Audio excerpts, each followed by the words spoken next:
Hi, I'm Greg Turketta, and welcome to the premiere episode of Beyond the Classroom. Beyond the Classroom is a news show that we've put together to tell the untold stories of Collier County Public Schools. We're going to go behind the scenes to talk about the most important topics that affect your children. Tonight, we're dedicating this first episode to just one topic because it's that important. And it is what does and what does not go into the food your children eat each and every day. We had unprecedented access inside the kitchens, behind the scenes, to the meal preparation process. This is unfiltered, no menu modifications. This is how it played out over a 3-day period. We'll start with the most important meal of the day, breakfast. Pizza or yogurt? All Collier County Public School students can enjoy a free breakfast. Who wants my nice hot pizza? At Avalon Elementary School, it isn't a luxury. And you wouldn't believe some of the things that I've heard from the kids. You know, they don't have food at home. I've had them, some of them living in hotels. You never know. You never know. Principal Jessica Campbell says it's an educational need. If you're hungry, you have a hard time learning and listening and focusing on what's being taught. So I think it's really important to come to school, have an opportunity to eat, and then you're ready for your day. I had yogurt, juice. 92% of Avalon's 551 students are classified as economically needy. You want sausage, honey, or pizza? So what's for breakfast? They're big on the pizza that we had today. It's low-fat mozzarella cheese with the egg and the bacon on it, and they absolutely love it. The school district gets reimbursed by the federal government for the free breakfast. They can have breakfast like this. They could have, or they can even have breakfast like this. It's their choice. So they have to take at least 3 items, and one has to be a fruit or juice. Yes, and they have still choice. Look, they have applesauce, tropical fruits, melon, apple, raisins. They just need to get at least one of this. French toast, syrup on the side, please. What do you think of that French toast? Really good. On the surface, breakfast may look like it's based on syrup and sweet snacks, but if you dig a little deeper, you'll find there is stealth health, French toast sticks, 51% whole grain, and more. So what are you hiding in there? Well, in my Cocoa Cherry bars, I'm hiding the dried cherries. I'm hiding the whole grain. I'm hiding the fact that it's meets all the guidelines that we have to abide by, but it tastes good. The first time I tried one, I was like, wow, this is delicious. It looks like junk food. It does, but it's not, and that's the beauty of it, and that's why we call it self-health. How you doing this morning, my friend? We serve whole grain cereal, and it's 25% less sugar than other cereals. So all our food reduce fat, whole grain, and reduce sugar. Collier County Public Schools actually has foods that you can't buy in a store, like these. Pop-Tart. It has one Pop-Tart, and it's made of whole grain, and Rice Krispie treats that are made with whole grain. You cannot buy these on the shelves. We do 14,000 breakfasts here every day in Collier, just here in Collier County. So because of the demand that the entire National School Lunch Program and Breakfast Program is putting on the industry, they can't make enough product to sell it commercially. The school district's size and purchasing power also creates great opportunity buys on fresh fruit and vegetables. The cantaloupe and the watermelon, and it was beautiful right out of the field. What we do is we automatically allocate that out, so when the produce order goes out to a school, it's already going out. We add, in this case, watermelon and cantaloupe to that order so that the students will get that, and there is no lag time, there's no downtime. We serve it like this, and we also can serve it, cut it and put in a cup. Do you like green beans? Yes. Why? Because they taste good and they're good for you. I like my fruit because it's good. Fresh fruit is part of every breakfast, but it also goes back to the classroom as a lesson for snack time. Today we have pineapple with the Fresh Fruit and Vegetable program. Our students get a fresh fruit or vegetable snack 3 times a week. Today is one of the children's most favorites, the fresh pineapple spear. How's that pineapple juice? They take it to their teacher, and then they have it at their snack time. So children are learning that fruits and vegetables are a snack. The USDA provides the funding for the Fresh Fruit and Vegetable program for 12 of our elementary schools. CCPS Nutrition Services picks up the cost for the remaining 17. It's the only self-funded program of its kind in the country. My most favorite food is strawberry. All right, who are our breakfast managers? But it's not just snacks in the classroom. Several schools, like Lake Trafford Elementary School, are piloting a breakfast in the classroom program as well. We had 18 teachers last year that came forward and said that they would pilot the program. What we found was that only about half of our student population was eating breakfast in the cafeteria because they would arrive too late to be able to go to the cafeteria for breakfast. Go juice. What do you got there? Some cookies, milk, and juice. The students were alert, they were focused, they were ready to learn. It was a nice start to their day. They had conversation about the nutritional value of food. Eyes on me! I physically see more alertness. They are eager to learn. Yep, we're going to stamp you at Sinners. They are more interested in the classroom academics rather than feeling hunger, sleepiness, weariness from not eating. I would love to put it in all elementary schools.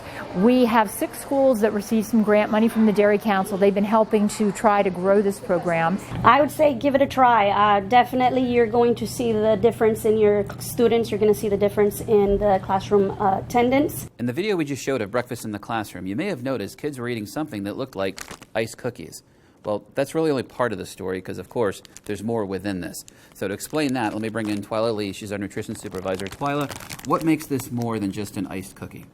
Greg, these are grab-and-go breakfast items. They're whole grain. They meet 2 grain equivalents for the National School Lunch Program and the Child Nutrition Programs. So that equivalent of those 2 grains is the same as the whole grain pancakes that I'm holding right here. So this iced pseudo cookie is exactly the same to the federal government as these pancakes. Exactly. The first ingredient is whole wheat. So whole grain, we like to call that stealth nutrition. You've seen it in breakfast. Now we're going to show you where it's in the lunch program as well. There you go. Thank you. Have a great day. The pizza served at all CCPS schools has a deep secret. The pizza that Patron is making has a sweet potato crust, low-fat mozzarella cheese, and pizza sauce. What do you mean sweet potato crust? It is actually made from sweet potatoes, so it's extra healthy. It was a prototype designed for CCPS by Pizzeria Uno. We were the beta test site for these pizza crusts in the nation. They kept making dough and they were trying to come up with a pizza crust that met the guidelines, but it was tasty. And they came up with about 5 different types. They weren't good. And we're like, it's not happening. So they kept trying different things, and then they came back and they had put sweet potatoes in them. Pizzeria Uno made a prototype of that crust for Collier County schools, which is now the model being used across the country. Yes. Spaghetti day! From veggie-infused pizza to an elementary school favorite, spaghetti. Cheese, please. 100% whole grain pasta. Yes, and then we've got meat sauce, spaghetti meat sauce to go on top of it. It's so good. I wish it got cheese on it. I have cheese on mine. Can you spare some cheese on mine? And next to that spaghetti, farm fresh green beans. Beans from Oaks Farms, they're going to snap those and steam them in our steamers over here. And for dessert, Peach crisps, peaches, the muffin mix, and margarine. kids love it. Yeah, they do. They used to do it with cherries too. It tastes as good as it looks. Back at middle school, one lunch food is king. Chicken sandwich. Children's favorite chicken sandwiches, we put them together on a bun, and then they go in hot cabinet, so it will be ready for kids, nice and warm. 8 from 10 will be asked for chicken patties. 80%, wow. And for those who like it spicy. So what does Julie have here? Julie has spicy buffalo sliders that yesterday she marinated in buffalo wing sauce. And so she cooks them now and put them together. They get 2 of each.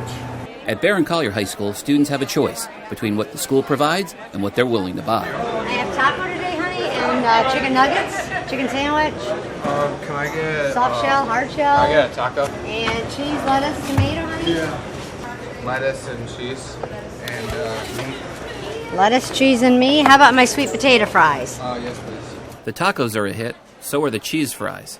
And these chicken nuggets, they're more than meet the eye. Gorgeous chicken nuggets are done with whole grain. They're prepared with whole grain breading. And we have that on the majority of all of our breaded products, have to be whole grain. There are innovative, healthy lunches that are taking a little longer to catch on. This is going to be our lettuce wrap for the day, which is going to be more of a healthy style meal. It's going to be on our a la carte menu, and it's going to be an Asian style ground chicken with Asian seasonings. And we're going to use fresh lettuce spears, a little bit of sriracha or hot chili sauce. It's not very spicy, but it has a little bit of kick. We do our basic tuna crown here, with a fresh tomato. But we have fresh tuna fish, fresh romaine lettuce. A lot of teachers enjoy this with maybe a cracker or two. We cut down on the carbs. The food temperature, food weight, and calorie counts are closely monitored by the nutrition services team. As you see, for elementary school, 550, 650, 600, 700, little bit more for middle school, and 750, 850 for high school kids. It's one of the most important things we do. I think the biggest misconception is people don't realize that the quality of the food that we're serving is actually very, very good. We're preparing fresh food every single day. It's good quality food.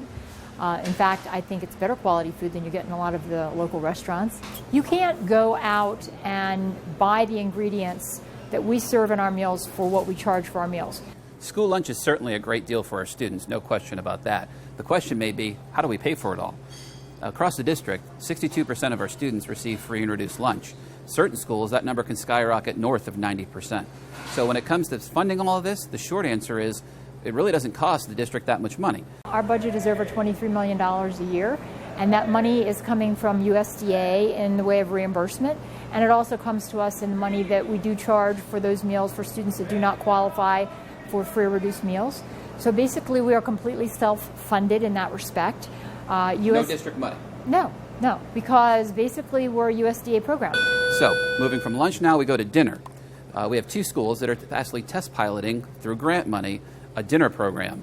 There's much to debate about whether or not school districts should be providing 3 meals a day, but you can't debate the need. Because 15 goes into 21 one time. 5:15 p.m., Manatee Middle School. If you look out there in the cafeteria, they're gearing up to do their homework. Playtime's over, the homework's been done, it's dinner time. We get the kids come in here at the end of the day and they are hungry. And we have a lot of needy families at this school, so sometimes the kids, when they leave here, sometimes they're not getting another meal. So it's very important for this group of kids here at this school. The dinner program is a scaled-back version of the lunch program. Tonight, it's one entree, peanut butter and jelly sandwiches. The students are loving it. They are absolutely loving it. We've had rave reviews from both schools as far as the quality of the food and the variety that we're serving. Manatee Middle's free and reduced lunch number is 96%. They're seeing dinner participation close to 100%. And give me some numbers. We're running probably averaging around 150 up to 180 at one point. And we are looking to possibly expand that program into some additional schools that qualify for that reimbursement. It's now 5:30. Dinner is done, the school day's over, the kids get on their after-school bus to go home. But for the administration at Manatee Middle, it's a 24-hour concern about what and when they eat. I can't imagine any kid trying to focus on taking a test or learning some new mathematical problem if they're worrying about their bellies and listening to their stomach growl.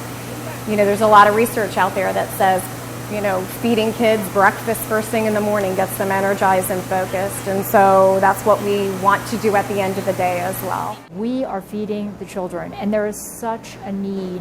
And anyone who says there is not a need for that has not visited my schools. Well, that covers breakfast, lunch, and dinner. Now let's talk about how we get the food. Collier County has mastered something that many other school districts haven't. How do you get fresh fruits and vegetables around the state to your schools in a timely manner? Well, the system we use is one that other school districts are coming to Collier County to learn. This size of a pepper right here will be ready to harvest in about a week. Alfie Oaks knows farming. Alfie knows Collier County. His company, Oaks Farm, owns 2,000 acres of farmland between Naples and Immokalee, and they grow just about everything. This is acorn squash. If everybody wants to pick one, you're welcome to go down and pick one, take some home. Currently, we're growing about 42 different commodities at our farms here in Collier County, and you know, all of those are available for the Collier County school system. We're fortunate in this area to have our growing season coincide with the school season, where we can take care of the schools with our local product for about 6 months out of the year. What we do is we look at what's seasonal and what's in season and bring it in, and we do that throughout the school year on multiple different products. I think we're unique in that we have the farms and also a distribution business, which allows that unique situation to be able to, you know, to take care of the schools and make deliveries. The bigger farms don't have, the infrastructure set up to be able to deliver to all the different schools on a daily or semi-weekly basis. Having local product with local distribution means fruits and vegetables get into our cafeterias at lightning speed. All the lettuces, we like to have a turnaround within 3 or 4 days at the max. Strawberries are generally a 2 or 3 day item. You know, we've been fortunate to be supplying the schools with all of the produce. The relationship with Oaks Farm isn't just business, it's educational as well. We have about 12 field trips scheduled so far for this year. We're looking to set up some more. There's a little disconnect right now between kids understanding where the food comes from. A lot of people think it just comes right out of the back of the grocery store, and so we're trying to educate the kids about that. We want to be, part of our whole Seed to Table program is educating people of healthy eating and where good fresh local produce comes from. A fresh fruit or vegetable can be a snack. A snack doesn't have to be, chips and sodas. It can be fresh fruits and vegetables. And if they are exposed to that at a young age, then that's what they're developing. Those are the habits that they're developing for the rest of their life. It's great to have fresh fruits and vegetables to serve the kids at school. But wouldn't it be even better to be able to let those kids go home and make healthy meals out of the skills they learned at school? Well, at Golden Gate Middle School, they're doing exactly that. There's a culinary class that's changing lives one meal at a time. Everybody should be working on their salad and cooking the chicken. I want you to get that started quickly because the time goes fast. We're the only middle school that really has the culinary arts, so I tell them every year that they're really fortunate to have the opportunity, and then we feed into the high school culinary program, so it's perfect. It's a rare opportunity. Remember what I said, the cold ingredients go in the bowl first. Jordy, your extra virgin olive oil is right there, buddy. Whoa, that's a lot of oil, bud. We're supposed to cut off the stems? Yep, but the easiest or the time management wise would be to lay them all together and then cut off the stems. They are basically getting a professional education for free. That's what the CTE programs do. It's awesome for them. We have the chicken, and we're making also a salad. The most important thing that I hope for them is that they'll make something themselves rather than go for fast food or something that's packaged. So she's doing the chicken, and I'm doing the dressing, which is it has Greek yogurt in it. Our friend over there is cutting her vegetables. Yeah, It's spicy. I didn't know I would like it spicy. It's just easier if you make your own food. Your taste buds change. You don't like that processed stuff as much. That's, what I want for them. The chicken is really tender, and it's juicy. And I'm not a really big fan of lettuce, but the lettuce is actually really good, along with the salad and the beans and corn. When I cook at home, it's mostly just disorganized. I end up doing it correctly, but it's disorganized. So I've learned how to organize my cooking. It's an amazing job. I'm fortunate. I'm tired a lot, but it works for them and it works for me. So I couldn't be happier with it. Those kids certainly have some cooking skills. Who knows? Maybe they'll become the next great chef in Naples. As for the people that are cooking the food in our kitchens, they're talented, they're amazing, and many of them have worked there for more than 20 plus years. That's a lot of cutting of fruits and vegetables. We want to thank them for their dedication and their service. Well, this is bringing our episode to a close. We hope you have a better understanding of what does and does not go into the food we serve each and every day. For Dave Deline, the entire communications department, I'm Greg Drichetto saying thank you. We hope you join us next time we go beyond the classroom.